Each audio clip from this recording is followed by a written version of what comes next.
नमस्कार दोस्तों, welcome you all at DVS coaching classes. आज का जो टॉपिक हम लेकर के आए हैं उसका नाम है पास्ट परफेक्ट कंटिन्यूअस टेंस। इसके पहले जितने भी वीडियोस थे वो सारे के सारे अपलोड कर दिए गए हैं। तो आज का ये पास्ट का लास्ट टेंस है जिसका नाम है पास्ट परफेक्ट कंटिन्यूअस टेंस। तो आज हम पास्ट परफेक्ट कंटिन्यूअस टेंस के बारे में पढ़ेंगे। फ्रेंड्स, जो पास्ट परफेक्ट टेंस होता है उसका डेफिनेशन क्या होता है उसके बारे में हम आपको बताते हैं। तो जो पास्ट परफेक्ट टेंस होता है, जो आपका पास्ट परफेक्ट टेंस होता है, पास्ट परफेक्ट कंटिन्यूअस टेंस होता है, वो एक इसे हम प्रोग्रेसिव टेंस भी कहते हैं। तो past perfect tense, past perfect continuous tense also known as past progressive tense, इसे हम पास्ट परफेक्ट कंटिन्यूअस टेंस और ऐसे साथ ही साथ इसे हम पास्ट परफेक्ट प्रोग्रेसिव टेंस भी कहते हैं। दोस्तों, जो आपका कंटिन्यूअस टेंस होता है आपका कंटिन्यूअस टेंस भी, कंटिन्यूअस का जो सेकेंड फॉर्म है, जो सेकेंड नेम है, उसे हम प्रोग्रेसिव टेंस भी कहते हैं, यानी प्रोग्रेसिव फॉर्म भी कहते हैं। ये क्या होता है इसके बारे में हम जानते हैं। तो that shows an action that started in the past continued up until another time in the past. It means ये जो आपका टेंस होता है, ये एक ऐसा टेंस होता है जो पास्ट के एक्शन को दिखाता है, जबकि दूसरा पास्ट का जो एक्शन होता है उसके स्टार्ट होने तक, मतलब उसके स्टार्ट होने के पहले उसके स्टार्ट होने के साथ साथ ये जो आपका टेंस होता है वो फॉर्म को दिखाता है। The past perfect continuous tense is constructed. अब इसका कंस्ट्रक्शन कैसे होता है इसको हम आगे बता सकते हैं। तो आप इसे जान सकते हैं, इसमें एनजी फॉर्म लगता है और एनजी फॉर्म को कैसे बनाते हैं आपको सभी को पता है। और एनजी फॉर्म का जो वीडियो मैंने अपलोड भी किया है। तो एनजी फॉर्म कैसे बनता है, जब हम वर्ब की मेन फॉर्म यानी रूट फॉर्म में हम एनजी को ऐड कर देते हैं तो हमारा क्या बन जाता है दोस्तों, हमारा एनजी फॉर्म बन जाता है। तो ये तो रहा थोड़ा सा पास्ट परफेक्ट कंटिन्यूअस टेंस के बारे में। तो पास्ट परफेक्ट कंटिन्यूअस की जो पहचान होती है इसको हम आपको बता दे रहे हैं। तो इसकी जो पहचान होती है दोस्तों क्या होती है, याद रखेंगे आप लोग। रहा है, रहा था, रही थी, रहा था, रही थी, रहे थे, और साथ ही साथ इसमें टाइम दिया होता है। याद रखेंगे, इसके साथ ही साथ इसमें क्या दिया गया होता है, इसको आप याद रखेंगे, क्या दिया गया होता है इसको याद रखेंगे आप।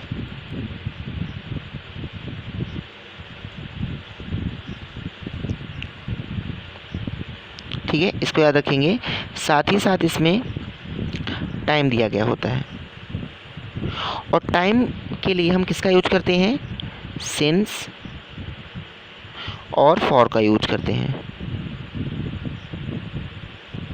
ठीक है, याद रखेंगे।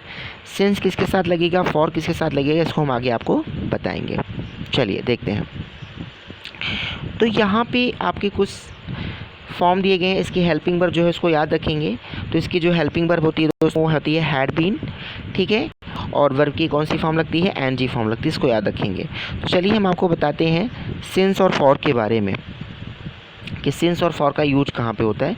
ये बहुत ही इंपॉर्टेंट है दोस्तों। जो आपका सिंस का यूज होता है वो स्टार्टिंग पॉइंट के लिए होता है। स्टार्टिंग पॉइंट मतलब क्या हो गया, जो पॉइंट एग्जैक्ट टाइम होता है उसके लिए हम किसका यूज करते हैं, उसके लिए हम सिंस का यूज करते हैं। और फॉर का यूज होता है दोस्तों वो ड्यूरेशन ऑफ टाइम, मतलब जो आपका अनएग्जैक्ट टाइम होता है, इट मीन्स जो पीरियड ऑफ टाइम होता है उसके लिए हम फॉर का यूज करते हैं। बात क्लियर हुई।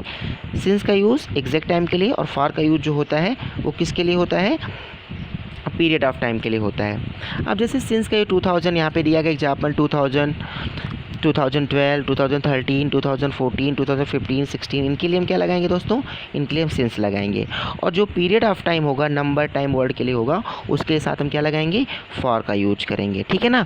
When we measure the duration of something और हाउ लॉन्ग इट लास्ट, तो वहाँ पर हम किसका यूज करते हैं दोस्तों, वहाँ पर हम फॉर का यूज करते हैं। ठीक है ना। इफ़ आई स्टार्ट, इफ़ अगर आप सेंटेंस बनाते थे, it has a start point and and point में होगा, and can be used in different tenses में यूज हो सकता है, इसका ये सब बताया गया है, इसको आप याद रखेंगे।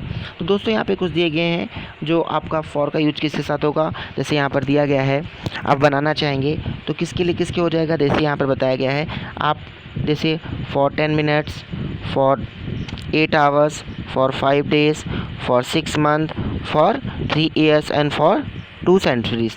तो यहाँ पर क्या हो गया आपका फॉर हो गया। ये आपके लिए बहुत इंपॉर्टेंट, इसको मैंने बनाया, इसको याद रखेंगे। और उसके बाद जो अगला है आपका जो सिंस का, जैसे यहाँ पर टाइम किससे, जैसे यहाँ पे दिया गया एग्जैक्ट हो गया 8 o'clock, ठीक है, मंडे, फ्राइडे 1982। उसके बाद सिंस में यहाँ पर दिया गया ना, since left school the end of the last century. तो ये सारे यहाँ पर इसके क्या किसका यूज करेंगे, सिंस का यूज करेंगे। तो फॉर इसमें रहेगा और सेंस इसके साथ रहेगा, इसको याद रखेंगे। ये याद रखना है दोस्तों कि जो पीरियड ऑफ टाइम होता है उसके लिए फॉर, और जो स्टार्टिंग यानी एग्जैक्ट डेट होता है उसके लिए क्या लगाते हैं, उसके साथ क्या लगाते हैं, वहाँ पर हम लगाते हैं सिंस। इसको आप याद रखेंगे, ठीक है, इसको आप याद रखेंगे कि किसके साथ हम किसका यूज करते हैं, ये बहुत ही इंपॉर्टेंट है, ठीक है। ये देखिए सिंस का यूज जो होता है वो स्टार्टिंग टाइम के लिए होता है, और जो फॉर होता है वो एक ऐसा टाइम होता है जो पीरियड ऑफ टाइम होता है, उसके लिए हम क्या लगाते हैं दोस्तों, उसके साथ हम फॉर का यूज करते हैं। ये इस बात को आप याद रखेंगे। अब यहाँ पे कुछ चीज़ें दी गई हैं जो हम आपको बताते हैं। स्ट्रक्चर समझ लेते हैं, स्ट्रक्चर क्या होता है। अगर हम पॉजिटिव सेंटेंस बनाना चाहते हैं तो सब्जेक्ट हैड बीन याद रखेंगे। जो आपका बनेगा वो क्या बनेगा दोस्तों, वो बनेगा सब्जेक्ट बनेगा, हैड बीन वर्ब की एनजी फॉर्म, ऑब्जेक्ट, उसके बाद सिंस और फॉर लगाएंगे, उसके बाद टाइम को रखेंगे। और नेगेटिव यानी जब नेगेटिव सेंटेंस बनाना होगा तो नेगेटिव सेंटेंस बनाने के लिए हम किसका यूज करते हैं, नेगेटिव सेंटेंस बनाने के लिए हम सब्जेक्ट हैड नॉट या हैडंट बीन वर्ब की एनजी फॉर्म, ऑब्जेक्ट, उसके बाद किसका यूज करते हैं, उसके साथ हम जो है वर्ब की एनजी के साथ सिंस और फॉर और टाइम का यूज करते हैं। और इंटरोगेटिव बनाना होगा तो हेड को आगे करेंगे, सब्जेक्ट बीन वर्ब की इंक फॉर्म, ऑब्जेक्ट, उसके बाद अदर वर्ड लगा करके सिंस फॉर टाइम और क्वेश्चन मार्क लगाएंगे। तो ये रहा आपका बेसिक स्ट्रक्चर जो आपको सेंटेंस बनाना है। तो यहाँ पे थोड़ा सेंटेंस दिया गया है, थोड़ा समझते हैं इसके बारे में कि कैसे यह सेंटेंस बनता है। देखिए पॉजिटिव जैसे यहाँ पर लिखा I had been starting, negative I had not been starting, had I been starting. और इसी में साहब आप टाइम जोड़ सकते हैं, I had been starting from since Sunday, ठीक है ना, I had not been starting since Sunday, had I been starting since Sunday, ठीक है ना। तो यहाँ पे ऐसे सेंटेंस को आप बना सकते हैं, यानी सब्जेक्ट को आगे कर दिया तो आपका सब्जेक्ट को आगे कर दिया इंट्रोगेटिव, और सब हेल्पिंग वर्ब के बाद नॉट लगा दिया तो नेगेटिव। इस बात को याद रखेंगे, यह पॉजिटिव सेंटेंस का स्ट्रक्चर होता है। तो स्ट्रक्चर अगर आपको याद रहेगा तो आप सेंटेंस को आसानी से बना सकते हैं। ये बहुत ही इंपॉर्टेंट होता है, सेंटेंस बनाने के जो रूल्स होते हैं, जो फॉर्मेट होता है, इसको आप याद रखेंगे। और इसके रिलेटेड कोई भी अगर क्वेश्चन बनता है तो आप कमेंट बॉक्स में डाल दीजिएगा, उसको हम और एक छोटा सा वीडियो बना करके यूट्यूब पर चैनल पर अपलोड कर देंगे, ठीक है ना दोस्तों, इसको याद रखेंगे। और यहाँ पर जैसे अगला दिया गया यू हैड बीन स्टार्टिंग, ठीक है, you had not been starting, had you been starting, last में क्वेश्चन मार्क। आगे जितने भी सेंटेंस आप लगाते रहिए सिंस फॉर के साथ, he had been starting, he had not been starting, ठीक है ना। उसके बाद क्या दिया गया दोस्तों, हैड सी बीन स्टार्टिंग, ये आप सेंटेंस बना सकते हो, ठीक है ना। ऐसे ही सेंटेंस आप बहुत सारे सेंटेंस बना सकते हो, सिर्फ आपको स्ट्रक्चर पता होगा तो आप सारे के सारे सेंटेंस बना सकते हो।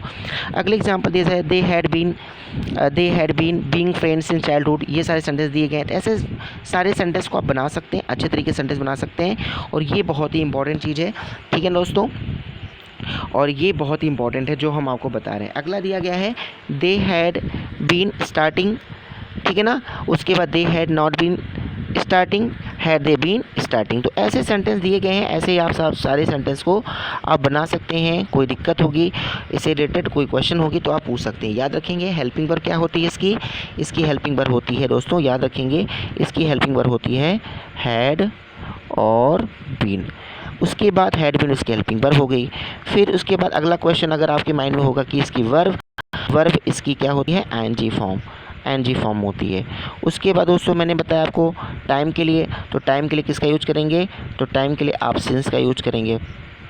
किसका यूज करेंगे, सिंस का यूज करेंगे। और किसका यूज करेंगे, फॉर का यूज करेंगे। फॉर सिंस का यूज एग्जैक्ट टाइम, फॉर का use unexact time, it means जो पीरियड ऑफ टाइम उसके लिए फॉर, और एग्जैक्ट टाइम होगा उसके लिए सिंस का यूज हम करते हैं, ठीक है ना। तो ये रहा आपका जो है टेंस, जो पास्ट परफेक्ट कंटीन्यूअस टेंस के बारे में मैंने बताया। इसको खूब अच्छे से आप रिवाइज करेंगे, प्रैक्टिस करेंगे। कोई दिक्कत होती तो आप कमेंट बॉक्स में मैसेज डाल सकते हैं, कमेंट कर सकते हैं और वीडियो को लाइक करिए, शेयर करिए अपने दोस्तों के पास। सभी एग्ज़ाम्स के लिए ये इंपॉर्टेंट है। एकेडमिक है या आप किसी प्रिपरेशन कर रहे हैं, गवर्नमेंट एग्ज़ाम की प्रिपरेशन कर रहे हैं, SSC, CGL, CHSL 10+2 MTS, ठीक है ना, सारे एग्ज़ाम्स के लिए होते हैं, कम्पिटिटिव एग्ज़ाम के लिए, सारे 10 सारे एकेडमिक क्लासेस के लिए वीडियोज़ इंपॉर्टेंट है। इसको पढ़िए। इस रिलेटेड कोई भी डाउट या कुछ भी होता है तो आप कमेंट बॉक्स में पूछ सकते हैं। Thanks for watching the videos.